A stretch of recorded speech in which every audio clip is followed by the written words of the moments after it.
Selamat malam teman-teman, kembali lagi bersama saya Om NO. Mudah-mudahan kalian semua selalu diberikan kesehatan dan rezeki yang berlimpah, amin ya rabbal alamin. Masih di seputaran kasus Pina Cirebon, di mana Komisi Nasional Hak Asasi Manusia atau Komnas HAM telah merampungkan upaya investigasi atas kasus meninggalnya Pina dan Eki. Nah, dalam kasus investigasinya Komnas HAM menemukan 3 indikasi pelanggaran terkait proses hukum yang menjerat beberapa terpidana yang dituduh terlibat dalam kasus pembunuhan tersebut pada 2016 lalu. Nah, koordinator subkomisi penegakan HAM yaitu Uli Parulian Sihombing menyebutkan pihaknya akan menyerahkan rekomendasi terkait hasil investigasi kasus Pina ke 4 kementerian atau lembaga. Nah, pemantauan telah dilakukan dengan meminta keterangan saksi-saksi, kuasa hukum, para terdakwa, ahli digital forensik, ahli forensik, dokter forensik, para terpidana di rutan atau lapas di Bandung, nah para penyidik di Polresta Cirebon dan Polda Jawa Barat, dan melakukan tinjauan lapangan di Bandung dan Cirebon. Nah, dari hasil pemantauan Komnas HAM menyimpulkan ada 3 jenis pelanggaran HAM dalam kasus tersebut. Yang pertama, pelanggaran hak atas bantuan hukum. Nah, menurut Komnas HAM, berdasarkan keterangan dari para terpidana dan kuasa hukumnya, para terdakwa tidak didampingi advokat pada tingkat pemeriksaan penyelidikan dan penyidikan di Polresta Cirebon pada akhir Agustus sampai Oktober 2016 silam. Nah, absennya hak atas bantuan hukum juga itu terkonfirmasi berdasarkan putusan sidang etik Bid Propam Polda Jabar dan Si Propam Polresta Cirebon pada sekitar Maret 2017. Yang kedua, pelanggaran hak atas bebas dari penyiksaan. Komnas HAM mendapat pengakuan dari para terpidana bahwa mereka mengalami penyiksaan atau perlakuan lainnya ketika penahanan dan penangkapan di Polresta Cirebon. Nah, hal tersebut terkonfirmasi berdasarkan putusan sidang etik Bid Propam Polda Jabar Si Propam Polres Cirebon pada sekitar Maret 2017.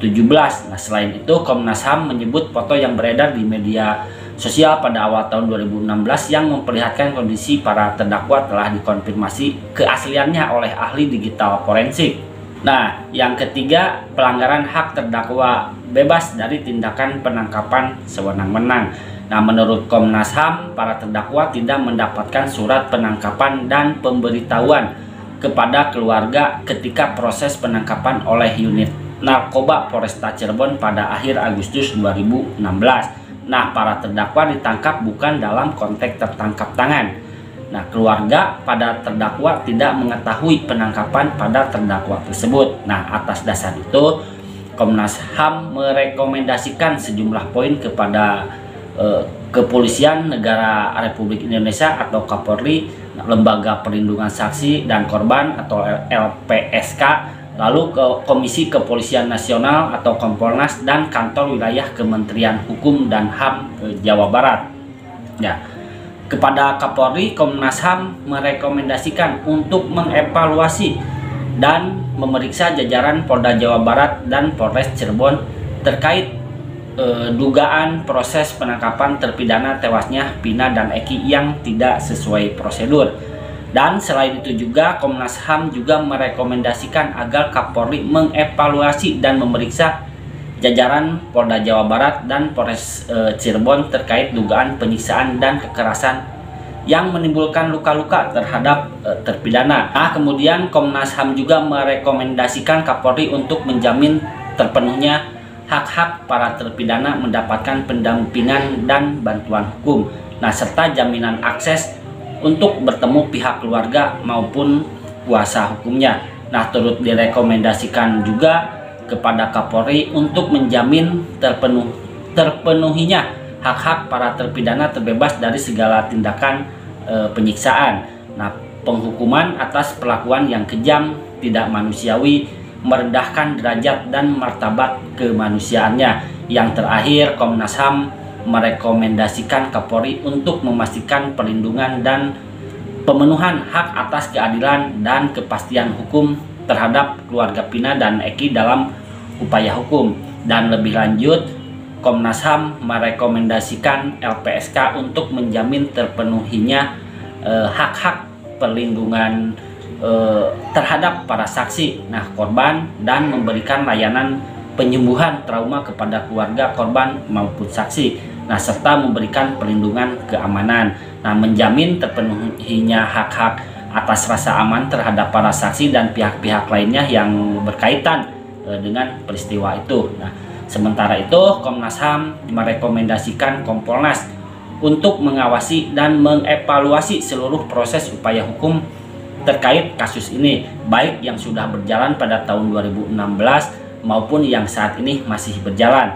Di sisi lain, kepada Kanwil Kemenkumham Jawa Barat, Komnas HAM merekomendasikan untuk memastikan terpenuhinya hak-hak para terpidana mendapatkan bantuan hukum serta jaminan akses bertemu dengan pihak keluarga maupun kuasa hukumnya. Menjamin terpenuhinya hak-hak para terpidana untuk terbebas dari segala tindakan penyiksaan, penghukuman atas perlakuan yang kejam, tidak manusiawi, merendahkan derajat dan martabat kemanusiaannya selama menjalani masa tahanan. Kasus tewasnya Pina Cirebon dan Eki yang terjadi pada tahun 2016 silam hingga kini masih menyisakan misteri yang belum terpecahkan. Sempat diduga sebagai korban pembunuhan, namun nampaknya fakta berkata lain. Teka-teki dibalik kematian sepasang kekasih Pina Cirebon dan Eki itu hingga kini masih menyita perhatian publik. Terlebih ketika polisi kalah dalam pra-peradilan setelah sempat menetapkan Peggy Setiawan sebagai tersangka atas kasus Pina Cirebon ini. Alhasil sejumlah mantan terpidana lainnya pun mulai berani melawan, membongkar dugaan rekayasa kasus pembunuhan ini. Bahkan salah satunya yaitu Sakatata sampai berani melakukan sumpah pocong demi membuktikan bahwa dirinya itu tak bersalah atas kematian Pina dan Eki.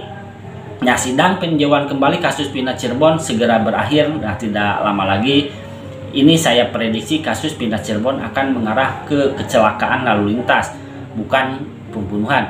Dari fakta-fakta yang terungkap di sidang PK,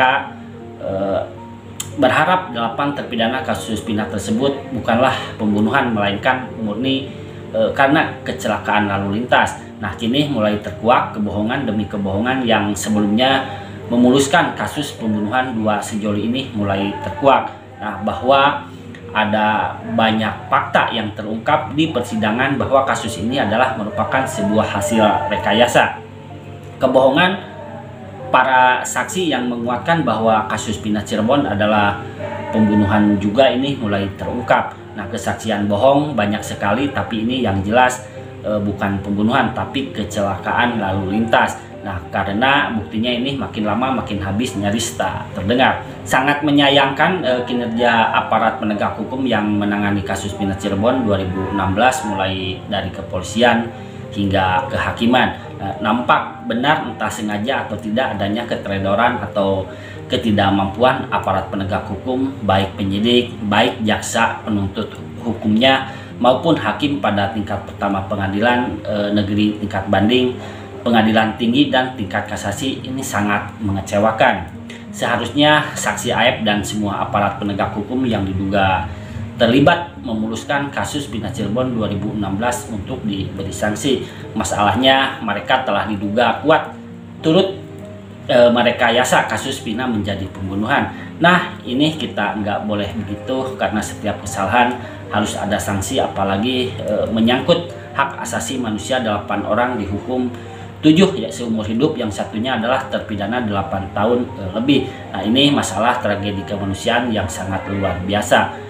Dan kekinian giliran Islah Barawi, salah satu tokoh NU yang ikut bereaksi. Dia menyebut kasus Pina Cirebon bukanlah pembunuhan. Kasus Pina Cirebon yang terjadi pada 2016 membuat Kapolri membentuk tim sus guna mencari tahu kejelasannya. Hasilnya mengejutkan. Menurut Islah Barawi, ditemukan banyak kejanggalan atas kasus ini. Ditemukan penyimpangan lidik sidik dalam kasus itu. Kemungkinan besar semua terpidana bukan pelakunya.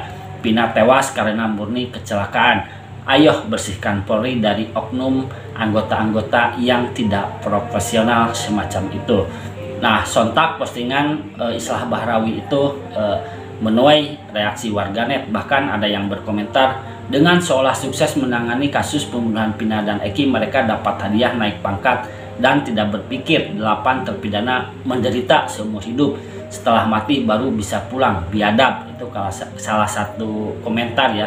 Dan ada lagi satu komentarnya, yaitu dimana katanya 8 tahun di penjara, bahkan jika terungkap mungkin ada yang seumur hidup dan hukum mati. Nah, kalau sekarang tidak terbukti, bagaimana pertanggungjawaban Polri dan oknum yang terlibat memenjarakan dan menyiksa mereka itu. Baik teman-teman, itulah informasi hari ini. Wassalamualaikum warahmatullahi wabarakatuh.